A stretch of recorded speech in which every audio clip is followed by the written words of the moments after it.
बयनिसिमबो खुलुमबाय नोंसोरनिसिम दिनै north Kamrup district committee United बड' पिपल्स फेडारेशननि सदबांसा लानायनि हाबाफारि बे हाबाफारिया जालांबाय। आङो बरायगोन सेन्ट्रेल कमिटिनि जानानै बिथांमोना दिनैनि मेलनि गेजेरजों जाय सदबांसा लाबाय आफादगिरि अमल बर' आरो गाहाय नेहाथारि मन्टु बर' बिथांमोननि गासिबो टीमनिसिम आं गोसो गोथारै बरायबाय। आसा खालामगोन सम आरो बोथोराव बिथांमोना गोरोबनानै जोंनि इउनाइटेड बड' पिपल फेडारेशननि नोजोर आरो थांखि आरो माखासे डिमान्डफोरखौ मावफुंनायनि हाबाफारियाव जाहाथे बिथांमोना गोसो गोथारै मावलाङो बिनि थाखाय आङो बिथांमोननिसिम साबायखर बरायबाय। आच्चा मैया आं मोनसे चेनेलाव नुदों बड'लेण्ड रादाब होननाय। तो बे रादाबाव नुदों आंनि न'खराव CM भिजिलेन्सआ इउनाइटेड बड' पिपल्स फेडारेशननि गोदान आफादगिरि डक्टर गाम्बारु मुसाहारिनि न'खराव सिग्रोमनाय बे बाथ्राया बेथ' नंखाय। जाय चेनेला बबे सर्सनिफ्राय बुंदों आं बिथांमोनखौ काउन्टार होदों, बे सैथो नङा। दा बाथ्राया जाहैदों आं न'खराव थांनानै सिग्रोमाखै दासिमबो। दा बर' कछारी वेलफेयार अट'नमास काउन्सिलनि जानानै मिहिनीश्वर बसुमतारी आरो बिथांनि दैदेननायाव आंनि सायाव CM भिजिलेन्स होदों प्रपार्टिनि सायाव आरो आंनि लिगेलनि सायाव। दा गोबाव सम जाबाय, थांनाय फेब्रुवारियावनो होदों। बे फेब्रुवारियावनो होनाय बे लेटारखौ दिनैसो होदों।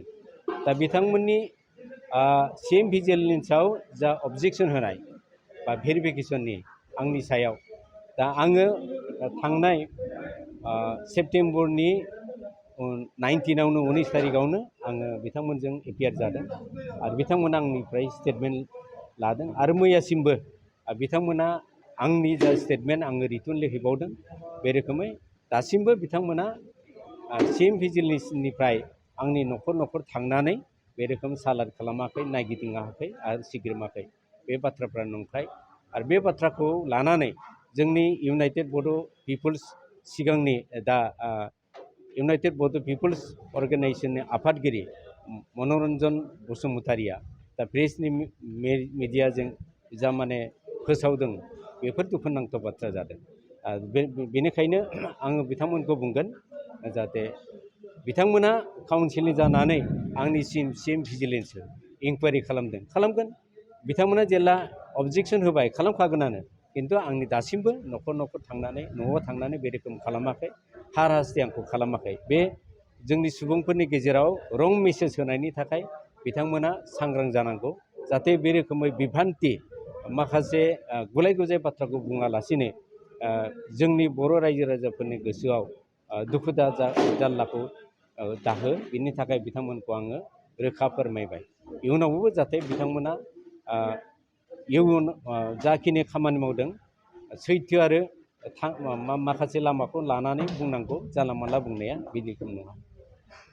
गिबियावनो नोंथांमोननि निउससिम गिबियावनो खुलुमना थाबाय। लोगोसे दिनै जोंनि नर्थ कामरुप डिस्ट्रिक्ट रुरेल जोंनि गामियाव जों दिनै मोनसे सदबांसा हाबाफारि लानाय जादों।